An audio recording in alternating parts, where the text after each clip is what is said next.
kemudian ya wa yaqulu masyaallah masyita. Dan adalah kamu juga mengatakan ya, jangan mengatakan masyaallah masyita, tapi masyaallah tsumma masyita. Dirubah enggak sama Rasulullah? Ini halus ya.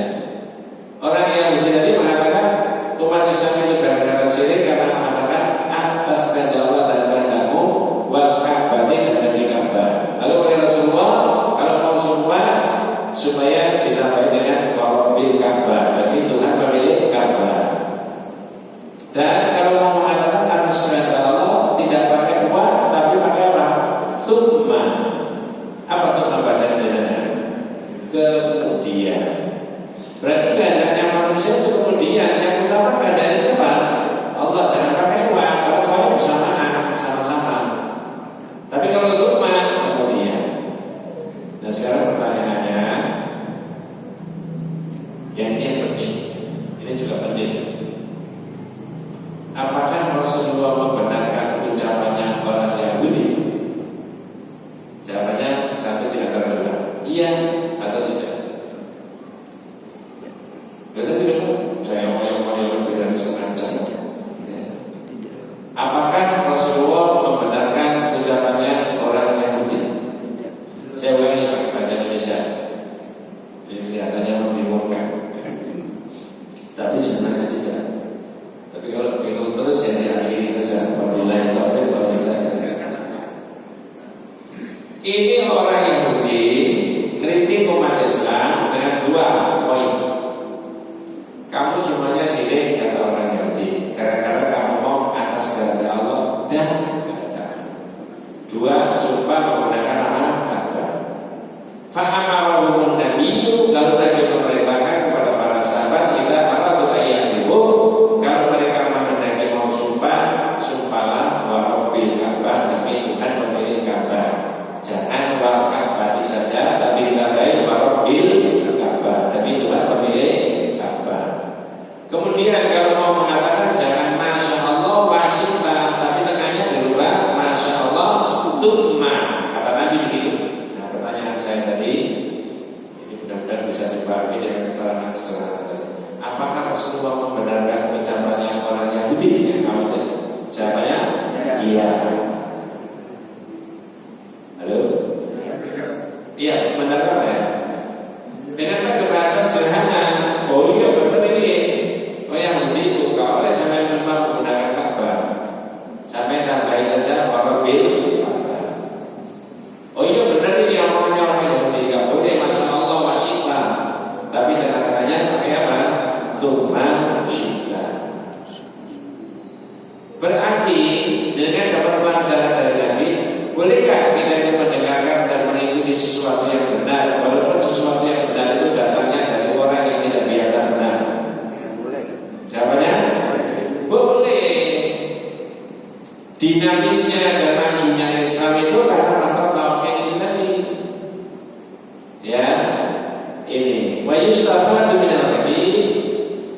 Maka dari hadis itu bisa diambil pelajaran. Anna Nabiyya sallallahu alaihi wasallam lam yukir al Yahudi ma'a nadhir qasdihi abdul malau lin Nabi wa ashabihi. Nabi membenarkan ucapannya orang Yahudi walaupun tadi niatnya, niat awal orang yang itu menghina dan mencela manusia. Wah, orang Islam ini syirik wabe gara-gara ngomong ini. Oleh Nabi dibenarkan, benar dia ngomong ini, tidak boleh sampai itu supaya pakai Rabbil Ka'bah. Jadi mereka mencela kita, mencela manusia, tapi apa yang ya? Ada pertanyaan yang ekstrim. Kalau ada setan ngomong benar, boleh didengarkan? Jangan ekstrim. Kalau ada setan ngomong benar, boleh didengarkan?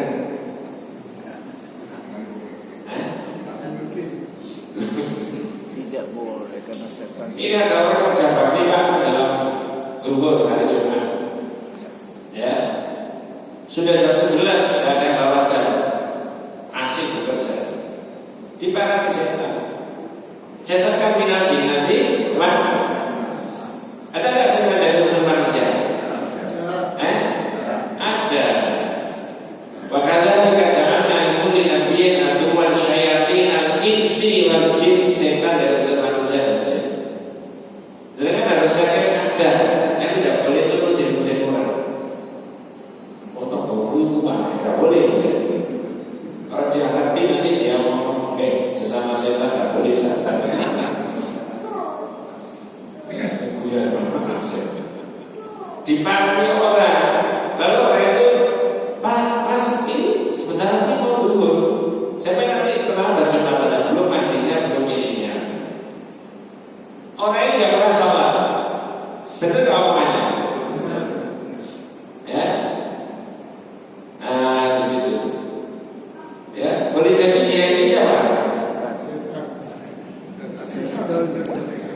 Satu titik dari penjelasan tauhid itu mendengarkan yang baik dan benar dari mana benar.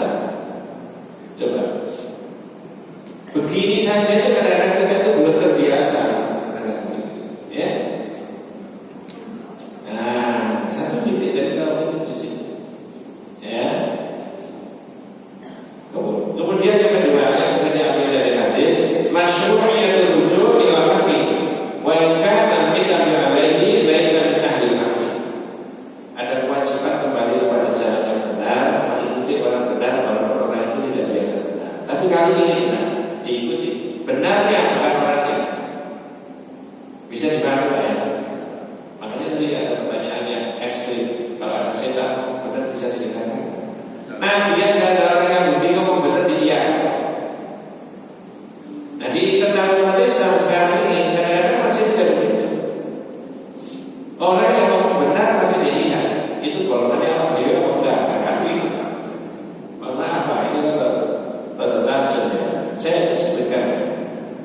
Saya nulis berkaitan dengan tauhid sebagai inspirasi kemajuan umat. Ya. Saya yakin bahwa tauhid itu bisa menginspirasi kemajuan. Ya. Ketika tauhid ditinggalkan, maka umat itu menjadi terbelakang. Ya. Saya beri contoh dulu. Maaf saya nggak fanatik. Ya. Di Indonesia ini ada organisasi yang usianya sudah 113 tahun. Tahu nggak ya? Tahu. Bisa diomongkan nggak tahu? Itu kalau dengan teliti, ya. Di ADART, anggaran dasar dan anggaran rumah tangga, itu ada kalimat begini. Amma ba'du, bahwa sesungguhnya ketuhanan itu adalah milik Allah SWT. Bertuhan dan beribadah kepada Allah merupakan satu-satunya. Amma ba'du, ketuhanan adalah hak Allah SWT. Bertuhan dan beribadah serta tunduk dan taat kepada Allah adalah satu-satunya ketentuan yang wajib atas tiap-tiap makhluk, terutama manusia. Itu tauhid. Saya ambil bagian awal tadi, bahwa sesungguhnya ketuhanan itu adalah hak Allah, bukan hak Nabi, bukan hak manusia. Satu ya. Dua, organisasi itu menggagas mengenai masyarakat yang berkemajuan. Ya, masyarakat berkemajuan yang digagas oleh organisasi itu dengan konsep yang panjang lebar. Salah satunya dasarnya adalah al-mabni'u 'ala tauhid. Al-mabni'u 'ala tauhid didasarkan pada pikiran tauhid. Hanya saja di level pimpinan, di level pimpinan. Ini agak serius ya. Tadi juga serius juga ya. Ini di level pimpinan. Harus memahami tauhid lalu organisasi tadi dikembangkan sesuai dengan nilai-nilai tauhid. Nah, itu maksudnya di sini. Ternyata didasarkan pada akidah tauhid, organisasi itu relatif sampai 2025 ini relatif tidak ada masalah. Ya, semakin berkembang amal usahanya, ya, pikiran-pikirannya organisasi tadi. Itu bukan organisasinya, bukan manusianya, tapi apa? Landasannya ini yang saya maksudkan. Kalau ini landasan tauhid diambil orang lain, organisasi lain, maka organisasi itu pasti maju. Pasti. Kalau diambil satu negara, maka negara itu juga akan maju berkembang. Asal distribusi daripada nilai-nilai tauhid tadi, ya, diuraikan macam-macamnya tadi bisa dipahami. Nah, ini saya menulis beberapa poin sebelum diakhiri. Satu, nilai-nilai tauhid sebagai sumber inspirasi kemajuan masyarakat bangsa dan negara itu terletak pada satu, sikap umat Islam untuk bisa menerima kebenaran dari manapun sumbernya, seperti yang saya katakan. Ternyata organisasi ini tahun 1912 ketika awal didirikan mengadopsi pemikirannya Belanda. Sekolah pakai klasikal, kelas 1, kelas 2, kelas 3. Yang saat itu begitulah. Nanti maksud saya, ya, yang saat itu tidak ada manusia yang mendirikan rumah sakit. Tapi dalam perkembangannya 100 tahun, justru organisasi itu yang kaya. Ya karena ini, ya. Dan itu ada dalilnya. Yastami'una al-qawla fayattabi'una ahsana. Mendengarkan pikiran yang terbaik lalu mengikuti yang terbaik. Dengarkan sana, apa di sana. Selama organisasi itu tertutup, tidak mau terbuka, menerima kebaikan dan kebenaran dari mana saja, maka mengalami stagnan, berhenti organisasi. Ini perlu diskusi panjang Pak, ya tidak bisa disampaikan dalam kajian. Dua saja ya. Nilai-nilai tauhid sebagai sumber inspirasi kebangkitan umat dan masyarakat terletak pada yang kedua, pemahaman umat Islam bahwa agama Islam itu bukan agama langit semata-mata. Apa Pak? Bukan agama langit. Apa maksudnya bukan agama langit? Sholat, pulang, yang penting zikir, pulang, ngaji, pulang, sholat malam. Ada urusan-urusan yang kaitannya dengan manusia, sosial, kemasyarakatan. Ada urusan ekonomi, ada urusan kesehatan, ada urusan pendidikan, ada urusan ini. Macam-macam urusan itulah maka organisasi tadi dikembangkan berdasarkan nilai-nilai tauhid itu tadi, ya. Yang salah satunya, yang kedua tadi adalah pemahaman kita bahwa Islam itu bukan agama langit semata-mata. Dan Pak Kiai itu dulu sudah saya sebutkan memberi nasihat kepada santrinya begini, kan itu orang Jawa. Ada nasihat Pak? Ya. Nasihatnya pakai cara Jawa. Apa kalimatnya? Le Pak. Agama Islam itu dudu ngono-ngono kuwi wae. Agama Islam itu dudu ngono-ngono kuwi wae. Salat boleh, zikir boleh, ngaji boleh, dudu ngono-ngono kuwi wae. Enek urusan ekonomi Islam, enek urusan kesehatan, enek urusan pendidikan, enek urusan kebencanaan dan sebagainya.